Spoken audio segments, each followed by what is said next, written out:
My name is Chris Brokamp. I'm from Bruno, Minnesota. I work at the Deep Rock in my hometown.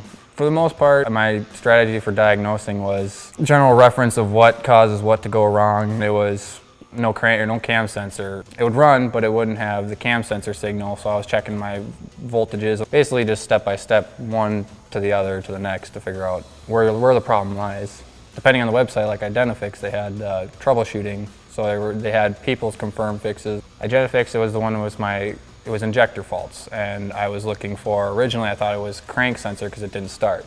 So I figured crank sensor, I was trying to find the crank sensor, but then they brought up the codes and I was able to find the codes, and it told me between the 4 injector codes that were there that it was probably a fuse related. I was able to basically link from one thing to the next, finding that it was not the crank, probably the injectors. And if it wasn't the injectors itself, the wiring of the injector, it was the fuse or the power going to it. And that's when I checked and found a blown fuse. So I was able to diagnose from there versus kind of just blindly guessing and power checking them all. Identifix is more accurate. You know, as soon as they get something, it's on the website, and we're able to kind of go off of that, and at least tells us how newest stuff we can work on with that versus our old programs. Identifix tries to find the correct OEM type of information.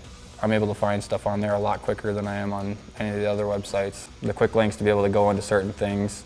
I'd say just the quick getting from point A to point B on it works well.